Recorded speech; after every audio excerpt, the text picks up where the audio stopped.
Hi, folks. This is Brittney Corrigan.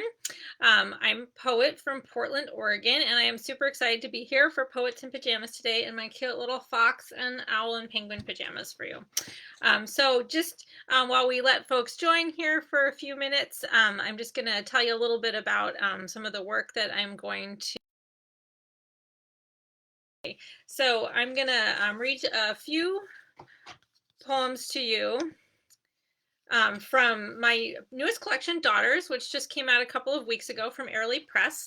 And it's a series of persona poems that are all in the voices of daughters of various characters from mythology, folklore, popular culture, sort of trying to turn those personalities on their end and give the voices of the daughters some room out there in the world. I'm also going to read a couple of poems to you from this little chapbook of mine called Breaking. This came out earlier this year in the spring, and it's a collection of poems that are all about in response to events that happened in the news over the past several years. I was inspired to put these together. I had submitted a few poems to Rattle's Poets Respond over the years, and then they had a call for chapbooks at one point. And I was like, I wonder if I have enough of these response poems to make a chapbook. And I found that I did, and that's where these came from. I'm just going to read you a couple of those. And then I'm also going to read you a handful of poems from my latest collection, which will be coming out from Jackleg Press next year. And it's a series of poems that are all about issues of climate change and the Anthropocene Age and extinction. So topics that, of course, are very relevant to all of us right now, and that I've just had a lot of interest in saying something about my way of doing something over the past couple of years. I'm also writing a collection of short stories on these same topics. So that has been super interesting to be writing fiction, which was a newer genre to me that I just started in a few years back, to be writing fiction and poetry in about the same topics. I found that super interesting. They've sort of talked to each other a bit, you know. So just to give you a little bit of background on how Daughters came to be, and then I'll start the reading and read a few poems to you from them. I, for years, for decades really, had written pretty much just confessional poetry about my life and my family, etc. And then for my 40th birthday weekend, which was almost 10 years ago now, I went to a workshop with a dear, mentor and teacher friend who was doing a weekend workshop. And we were asked to bring a poem that we'd written that was about material that we found really difficult to write about. And so we did that, and we workshopped those poems the first day. And then that evening, and our homework for the next day was to take that poem or the material from that poem, the ideas behind it, and try to write that same material as a persona poem. The idea being that often if you take on another persona, you can get to some of these really hard to deal with or difficult to write about topics in a completely different, from a different perspective, in a different way that kind of allows you access into that difficult material in a way you might not have had before. And I really enjoyed that exercise. And then, over the next bit of time, wrote another persona poem, and it was in the voice of this scarecrow's daughter, right? Just a random poem that I had an idea for, wrote that poem. And then I get kind of caught on. I'm like, I want to do some more of this. So I was trying to write a poem in the voice of Bigfoot because, I'm a good Pacific Northwest gal out here in Oregon, and it totally wasn't working. And so I decided I would try it from the perspective of his daughter, and that totally worked. And so at that point, the poems accidentally they were the same length. They were both 6 stanzas of 6 lines each. And I was like, I think I have a project here. I think I have a book. And so that's how this book began. So I'm going to go ahead and read some work to you now, starting with some poems from Daughters here. So the first one I'm going to read to you is the one I was just talking about. I'm going to read you Bigfoot's Daughter. Bigfoot's Daughter. You want to believe in the bulk and brown of him reeling through the thicket. That flash you thought you saw, the eyes that spun. You want terror to walk beside you. You want the wild rush of escape. You want the story. You want to be alone with your fear, all of it true, your heart loud like a woodpecker striking the trees that seem no longer peaceful, but sentient and poised to uproot. That cry in the woods that swallows all other sound. But listen, what I want you to hear is birdsong, the lifting that comes from such beauty, the way the trills and warbles sift through the stalling rain, a light on the ghosts of our breath, congregate and hover as the forest hums. My father, he is fine-furred and tawny, eyes green as fiddlehead ferns. Tangled and swift with his stories, his laughter sweeps through the undergrowth, bends you aside. I place my small footprints in his footprints, leave you stunned. If you watch the edges of his heart gentle forth through his body, soft and blurred and glowing, will you change your mind about the monster? Witness the glisten and tremble, the moon gazing down on the pause of the lake. Like that, the dark not so complete. My father, I ride on his shoulders, bring the sky down with my singing, fill your chest with a joy you can't explain. We can make you believe what you saw in the woods is something fierce and secret, the story of your own longing, but not yours to claim. So I was kind of off once I started that one, and I made a big list of all the possible daughters that I might write about, and every time I finished one, I went back to the list to see who wanted to talk to me next. And this one was written when I was in residence at the Mineral School up in Mineral, Washington, which is a lovely residency for any of you interested. I highly recommend you look into it. I had a fantastic experience there. And it's also at Mineral, Washington happens to be the site of one of the most famous UFO sightings from back in the 40s. So this was written while I was there. This is called Alien Abductee's Daughter. My mother isn't a sci-fi movie 1960s housewife drying her hands on her apron as she half sleepwalks into the yard where there's a bright beam waiting to levitate her through the whipping wind kind of gal. She makes grilled cheese sandwiches sensibly, with butter on both sides, and pickles and tomato soup. She reads novels of literary merit, maybe a little magical realism thrown in, but not enough to make her moony.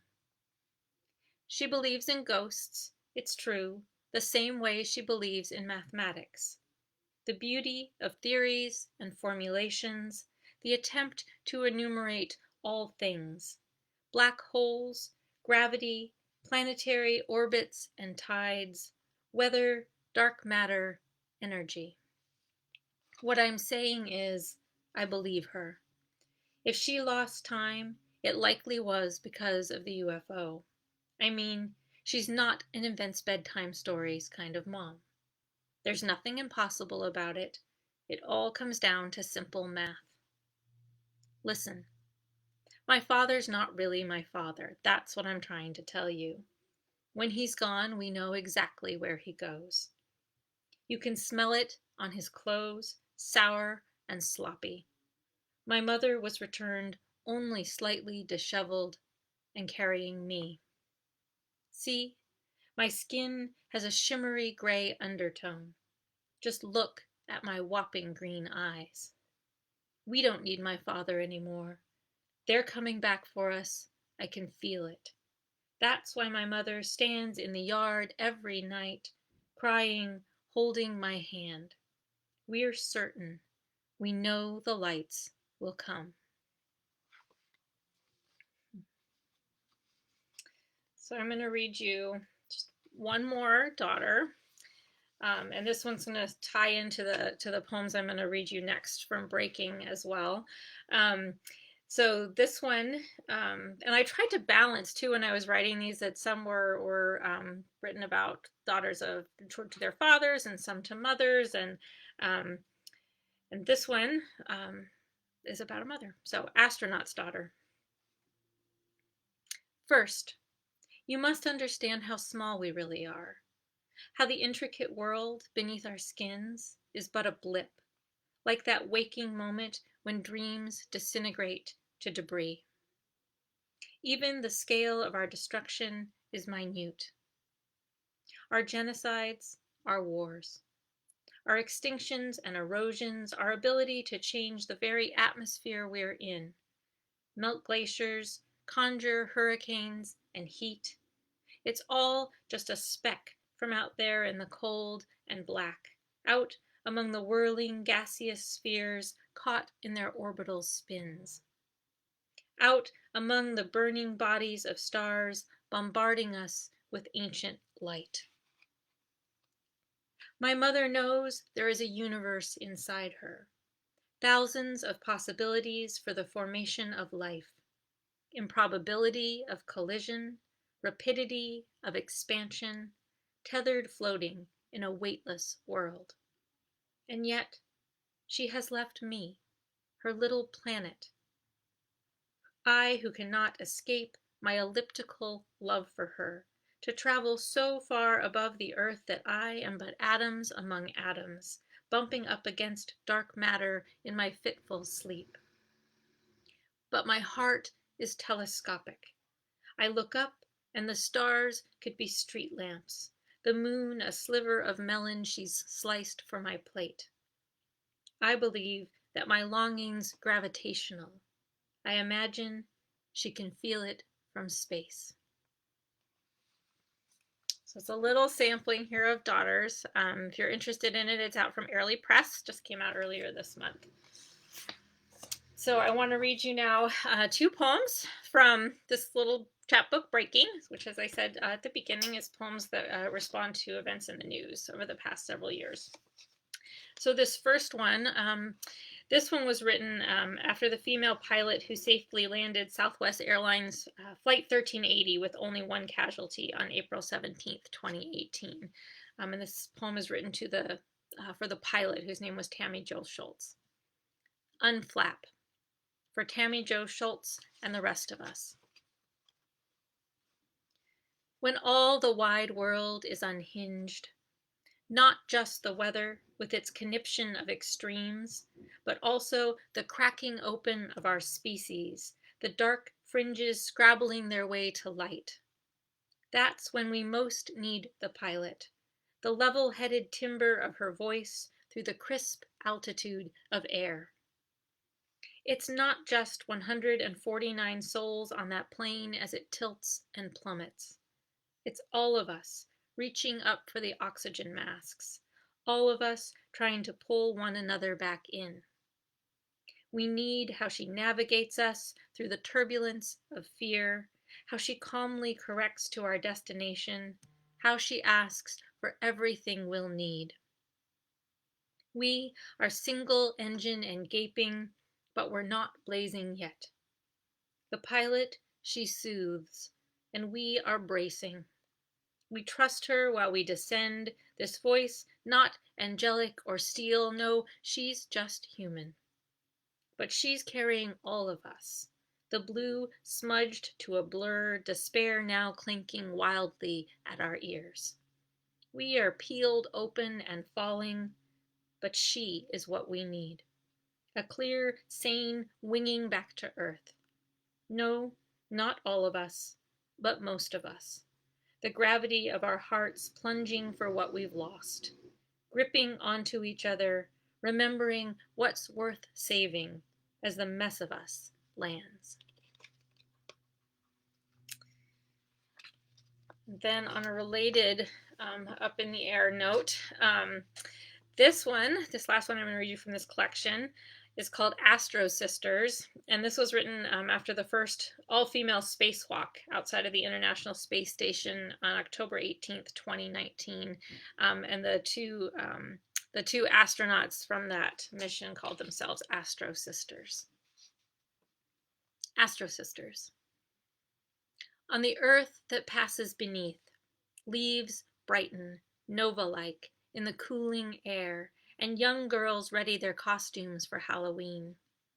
Growing bones step into flight suits with embroidered names. Transparent globes frame buoyant faces freckled with stars. Miles above, two women navigate the space station in weightless calm, their voices tethered to the woman in mission control who talks them through each task, each measured step to power the solar arrays.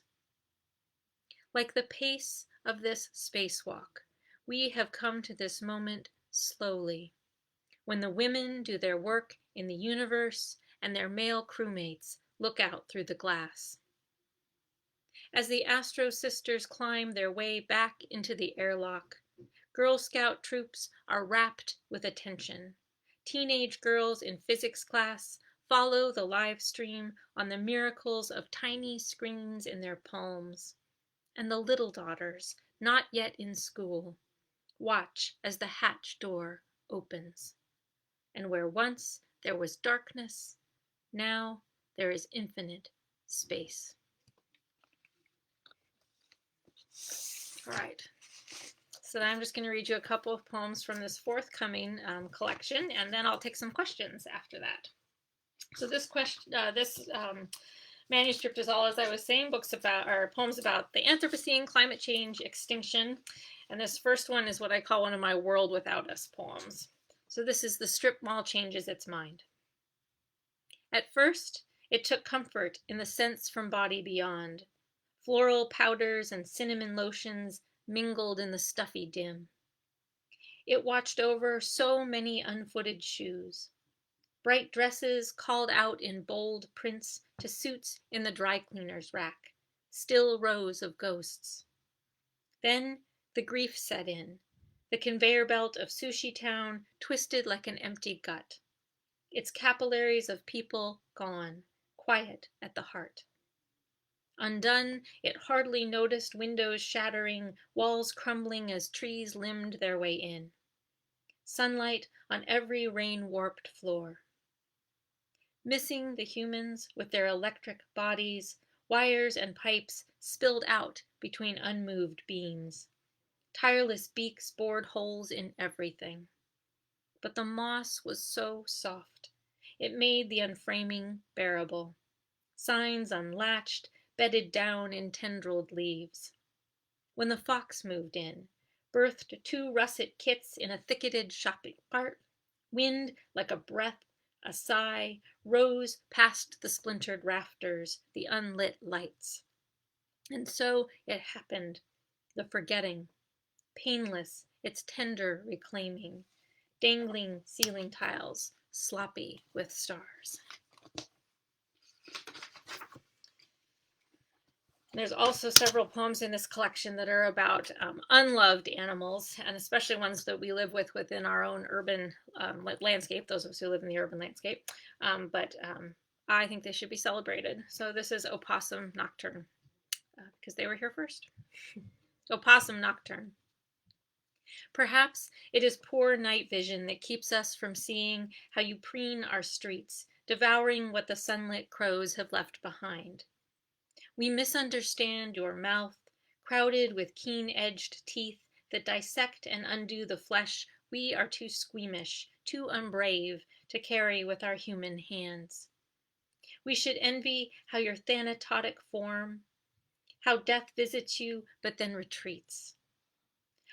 Why do we not adore your prehensile tail, how you dangle and brace and grip like the acrobats we embellish with sequins and tulle? The darkness inside your pouch, the nyctophilic eyes ripening within, should allure us like the night sky we wish watched over our city noise, the one so thick with stars we're less blind for its light.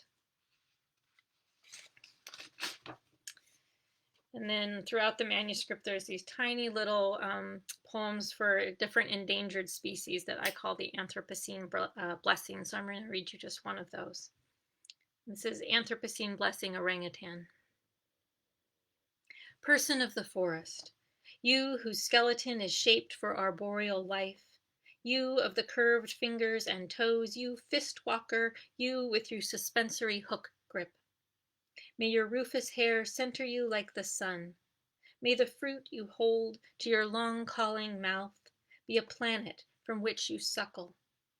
May you cast the ore brind into the understory and swing your star flare limbs across each gap. May the nests you build nightly hammock you away from us, we who flatten your trees for our many oils. In this growing darkness, may your Titian bodies be the only lights that burn. I'm just going to end with this, with one last poem from this collection, and then I'd love to take some questions. So this one was written in response to a prompt, a series of prompts, one of those 30-day prompt exercises I did, and I believe this was the Christmas Day prompt where we were supposed to write about something related to a miracle. It's called Miraculous. When all the news is bad or worse, my ears ringing like a din of night insects, just swelter and drone, I quiet my bones with the thought of quaking aspen. Trembling giant, grove of thousands of trees, all with a single system of roots. 1,000,000 years old, bright fluttering of gold against blue. And when I think I can't take in another sorrow, each a stone stacked up like a cairn on my heart, I remember how the jaws of a snake unhinge. Its mouth opens and opens to enfold what's impossibly large, patient swallowing followed by a length of rest. And when what we've done can't be undone, hope just a speck on the future's woolly back, I jumpstart my wonder with this. The snow in Antarctica is sprinkled with the dust of ancient stars. While we hunted and gathered, the galaxy glittered and lay itself down in our light. All right. So I've got a couple of questions that came in here. I'll try to answer for you all. Pull them up here. Okay, so someone asked here, what are you inspired by? What about place inspires your poetry? So, and that's changed for me over the years, but I'd say one of the things, and specifically related to place, I've always had an interest in animals and flora and fauna and the natural world. And when I was in high school, my favorite teacher, my 11th grade English teacher, he gave me this quote from Henry James that I've carried with me ever since, and it was, "Be one of the people on whom nothing is lost." And that stuck with me in terms of being someone who notices something, right? And looking for maybe the things that are unnoticed or overlooked. And those are the things that inspire me to sort of bring those to light, whether it be like the possum, some unloved animal, or another issue that needs being brought to light. And so I think I do that not only in these recent poems that are having to do with climate change, etc., but also the daughters are often about something else. And so that's inspiring to me to try to give voice to something. Let's see, next question. What are you reading these days? So many things. I write, mostly poetry, and so I'm always reading, one book of poems or another. And I also love short stories. So right now, I'm reading a short story collection called The Rock Eaters, which is fantastic. I just finished Karen Russell's most recent collection of short stories.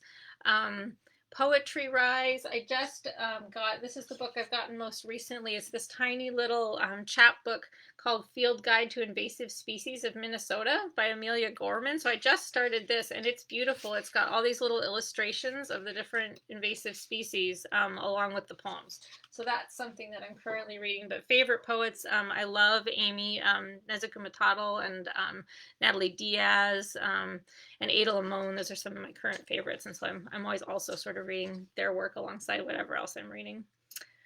Let's See, do you have a daily writing practice? So I did more during the pandemic, actually. So I work full time. I'm an event planner at a college, and so I don't always write every day, and I don't necessarily carve out a time. I do have a poetry group that I'm in and a fiction group, and so deadlines help me. And I often am like writing during my lunch hour. I try to set aside time then. But during the pandemic, when I didn't have so many commitments, I'm one of those folks that it worked out really well for. I was lucky to have a space that I could write. I was lucky to have a job where I could work from home, and I did a lot of writing, and that helped me sort of look toward establishing more of a daily, or at least a few times a week writing practice that I haven't had so much anymore. I've also done a couple of 30-day poem challenges, and that was wonderful, although I was pretty exhausted by the end of each 30 days. Like it was a lot of pressure by the end to try to get the poems done, but I felt like once I kind of got going, it was easier and easier to write every day. So it's definitely something I'm trying to incorporate into my life as much as I can. Let's see, advice for beginning poets. Read a lot of poetry. I'd say find other people to read your poetry with. My critique group has been invaluable to me over the years, and I think it's wonderful to build community in that way. Go to, well, when we can more, when everything's not virtual, go to readings, meet other poets, listen to other poets. That's something I certainly did as a young poet that helped me build my poetic community and learn a lot from other poets. And then when you're ready, just get your work out there in the world, and try not to be discouraged by rejections, because they're part of the game, and I think they help build your character and confidence as you for when those acceptances do come in. But I think community, most importantly for a young poet, building poetic community around yourself. Let's see, how do you handle submissions, rejection, and staying on top of it all? So I use Duotrope to track all my submissions. That's a super helpful way of keeping track of where everything is. I also have a Google Calendar that I keep for myself of submission deadlines.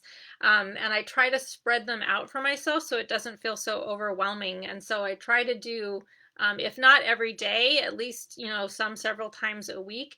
And then it feels less overwhelming to me than having like, oh, there's like, 20 journals with deadlines on the first of the month, and then it feels super overwhelming. So instead I spread them out on my Google Calendar, and so I know when they're coming up, and then I try to do a few each day.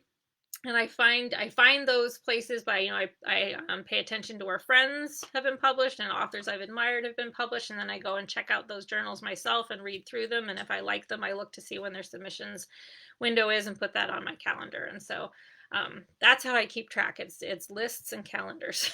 So let's see.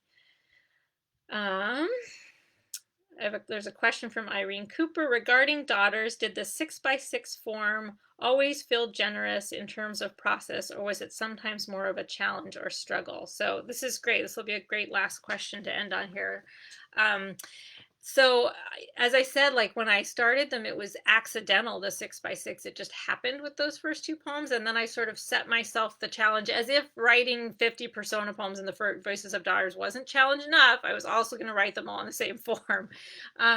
So I'll say that it actually, for me, it really helped me, because I think with some of these daughters, I just could have gone on and on and on. So it helped me sort of keep their stories concise and be able to really tell them.